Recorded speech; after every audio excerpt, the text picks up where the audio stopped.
ধরে ধরে এই যে মানুষটা ভাসতেছে আখিলোরে, কারণ কি আমি যে ওপার বাংলার কথা বলেছি ওনার মনের মধ্যে লেগেছে সেটা। ওই ওনার বাবার নাম শশী বিশ্বাস।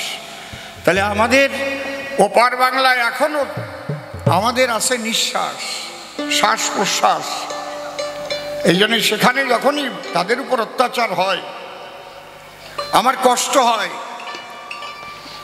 বাবা সাহেব ডক্টর বি.আর. আম্বেদকর বলেছিলেন যে হিন্দু মুসলমান একসঙ্গে বাস করা সম্ভব নয়, জনবিনিময় হোক। যখন হিন্দুস্তান পাকিস্তান হলো তাহলে হিন্দুস্তানের মুসলমান পাকিস্তানে পাঠিয়ে দাও, পাকিস্তানের হিন্দুদের এদেশে নিয়ে আসো। করে নাই তখন। যাদের আমরা বড় বড় বড় বড় তকমা দিয়ে রেখেছি তারা করে নাই। সেই পণ্ডিত জওহরলাল নেহেরু, গান্ধীজি, তাদের হাতে তখন ছিল সবকিছু। যদি ওই টাইমটা করে দিত যে বিনিময় করে এই জায়গার সম্পত্তি তোমরা দিয়ে দাও হিন্দুদের, ওই জায়গার সম্পত্তি নিয়ে নাও, মেয়েরা চলে যাও, সেটা তো হয় নাই। আর কতদিন এই মানুষগুলো ওই মারামারি কাটাকাটির মধ্যে পড়বে? হরিবল, এটা যেন এবার একদম পরিসমাপ্তি হয়। হয় ও দেশের হিন্দুদের নিয়ে আসুক, সব দরকার নাই। ওরা আল্লাহু আকবর কয়ে নাচিয়ে বেড়ে গেল্যাংটা হইয়া আমাকে কি, আমরা হরিবল কয়ে ডাঙ্কা বাজাবো, আমাদের সব হিন্দু নিয়ে আসুক ভারতবর্ষে।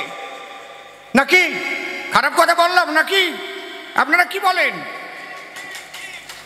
কেন আমাদের মা বাবা ভাই বোন তাদের উপর এইভাবে অত্যাচার চলতেই থাকবে, চলতেই থাকবে? তোমরা যা করবা নিজেরা করি বেড়াও নিয়ে। আরো কয় কি 7 দিনের মধ্যে কলকাতা নিয়ে যাবে, বাংলা, বিহার, উড়িষ্যা। ওরে ভাষা শালা কয় মতুয়ারা পেশাব করে দিলিও তো বাইরে যাবে না, কোন জায়গাটা ঠিক নাই। কত বড় সাহস ভাবতে পারিছেন? আজকে নির্মল ভালো প্রশ্ন করেছে, সদানন্দ ব্রহ্মচারী নাম ধরে প্রথম প্রশ্ন করেছে, পাগল কয় কেন মতুয়াদের? বিচরণ পাগল। ভালো কায়দার প্রশ্ন। কিসে কিসে পাগল হয় তাও আবার দিয়েছে পরিচয়। এই এক পাগল, সব পাগল নয়। তুমি তো ছোট করে নাম, সব বৌরি ডাকলি মায়েরও খাতি হয়, আবার গা টিভিয়েও দেয়।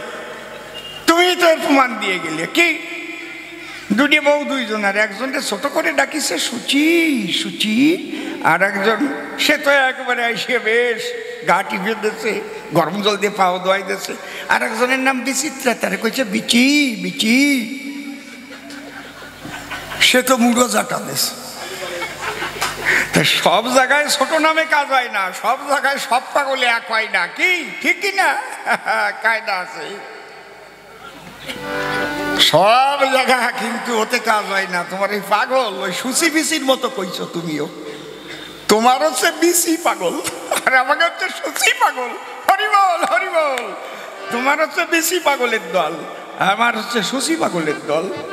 বোঝো না? কি এইবার তোমার বিচি সামলাও।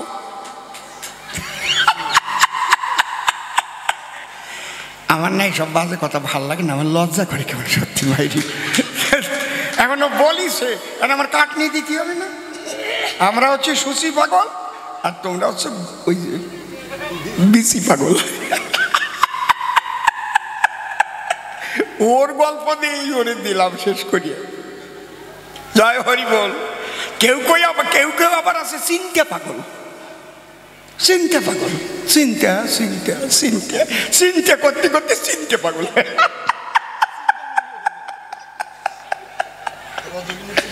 আছে না?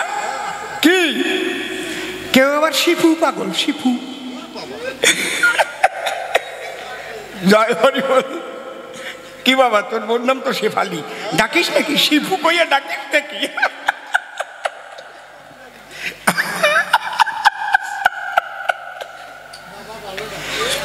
হরি বল হরি বল হরি বল। অনেকে আছে মিতা পাগল, মধু পাগল, মধু পাগল। এই চুপ করতে, কথা কবি না ওঠে। আমরা যারা এখানে বসবাস করি অধিকাংশ মানুষ আমরা ওপার বাংলা থেকে এসেছি। আমরা নাচতে নাচতে হাসতে হাসতে আসিনি, আমাদের আসতে বাধ্য করা হয়েছিল। আমাদের পূর্বপুরুষ, আমার বাপ ঠাকুর দাদারা,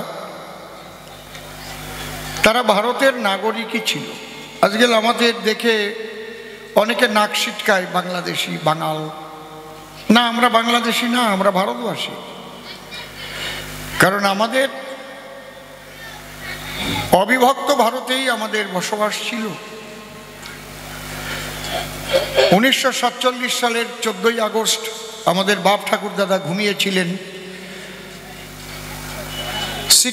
সিটিজেন অফ ইন্ডিয়া, ভারতের নাগরিক হিসেবেই ঘুমিয়েছিলেন।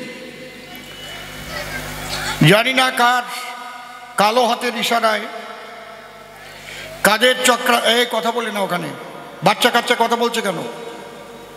ঠান্ডা হয়ে শোনো কথাগুলো। যাদের জন্ম এখানে তারা তো জানো না, এখন তো নাচিয়ে বেড়াচ্ছ যে কত কষ্ট করে ওই দেশ থেকে সর্বহারা হয়ে দেশে আসতে হয়েছিল। অসীম সরকারের মতো মানুষ গাড়িতে ভিক্ষা করেছে, রেল লাইনের পাশে রয়েছে। সেই বংশে তার জন্ম ছিল না যে তার ভিক্ষা করতে হবে। 1947 সালের 14ই আগস্ট ঘুমিয়েছিল, 15ই আগস্ট শুনলো তারা আর ভারতের নাগরিক নাই। কি হয়েছে? তারা পাকিস্তানের নাগরিক হয়ে গেছে। দেখেছেন? আমাদের কাছে শুনে তো আর করেনি, কিন্তু দ্বিজাতি তত্ত্ব ভিত্তিতে ভারত ভাগ হয়েছিল। মুসলমানদের জন্য একটা রাষ্ট্র আর হিন্দুদের জন্য একটা রাষ্ট্র হলো পাকিস্তান আর হিন্দুস্তান। আরম্ভ হলো হিন্দুদের উপরে অত্যাচার। এখানে যারা জন্মগ্রহণ করেছেন তারা জানেন না সে যে কি অত্যাচার। আপনারা মুলাদি রায়টের কথা শুনেছেন, আমি আমার বাবার মুখে শুনেছি। এসডি অফিসে একটা বড় বাংলো ছিল, যে বাংলোর মধ্যে কয়েক হাজার মানুষ একসঙ্গে ধরত। এসডিও বললেন যেসব হিন্দুদের উপরে অত্যাচার হচ্ছে বাংলোতে আশ্রয় নাও। বাংলোতে গিয়ে মা, বোন, ছেলে মেয়ে সব নিয়ে আশ্রয় নিয়েছিল। তারপরে এক একজন দরজা দিয়ে টেনে বের করেছিল, কেটেছিল।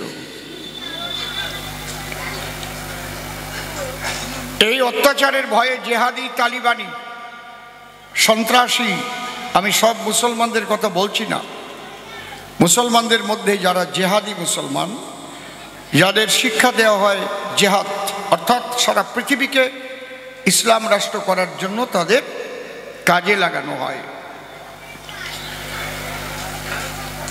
আমরা কেউ অত্যাচারে অত্যাচারিত হয়েছি, কেউ অত্যাচারের ভয়ে চলে এসেছি।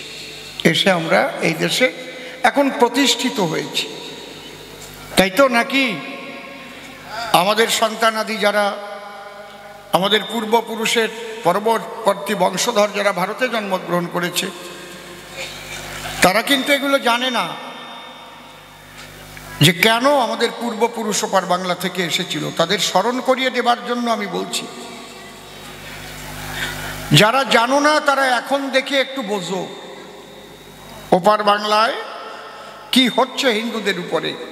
কালকে একটা ভিডিও দেখলাম, পাঠিয়েছে।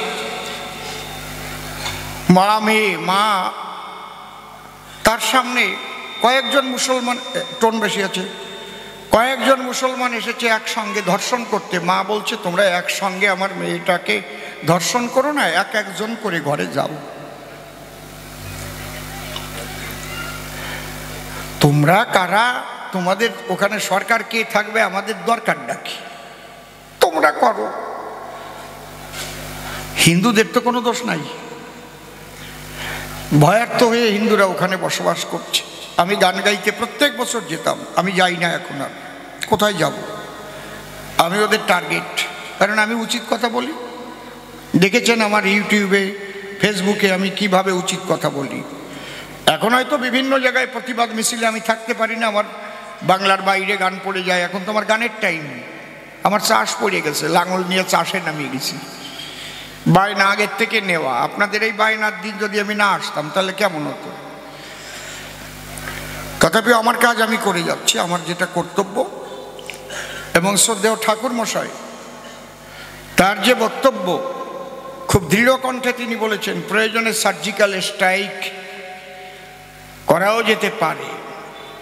আমরা সার্জিক্যাল স্ট্রাইক পাকিস্তানে করেছিলাম। আজকে ওপার বাংলায় যা হচ্ছে, ওপার বাংলায় এখনো আমাদের আত্মীয় স্বজন ভাই বন্ধু আমাদের আছে কিনা বলেন? আছে তো নাকি? তাহলে আমাদের বুকে যন্ত্রণা হয় না?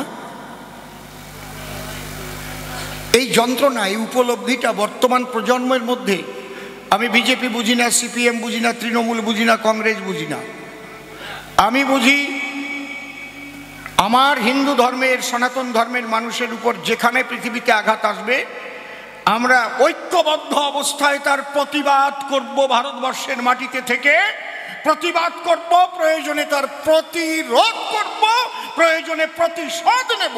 আমরা কিন্তু ছেড়ে কথা বলবো না। প্রতিবাদ করেই শুধু আমরা ক্ষান্ত হব না, প্রতিবাদ করব, প্রতিরোধ করব, তাতে না হলে প্রতিশোধ নেব। আমরা চাই না যে আমাদের সেই পথে হাঁটাক। কেন্দ্রীয় সরকারের কাছে আমার নিবেদন, একজন সনাতনী মানুষ হয়ে, একজন ভারতবাসী হয়ে, যে ওপার বাংলায় যেটা চলছে অতি সত্বর যাতে বন্ধ হয়, যা করলে বন্ধ হয়, তার কূটনৈতিক যা করা দরকার তাই তাড়াতাড়ি করুন। কারণ মানুষেরও একটা ধৈর্য আছে। আমরা ভারতবাসী, আমরা এখানে হিন্দু, মুসলমান, খ্রিস্টান, বৌদ্ধ, শিখ, জৈন, পার্সি সবাই পাশাপাশি বসবাস করি।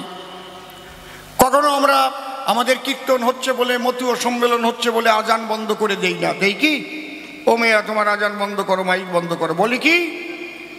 আমরা একসঙ্গে আজান চলে, একসঙ্গে মতুয়ারা হরিবোল বলে, কৃষ্ণ বলে।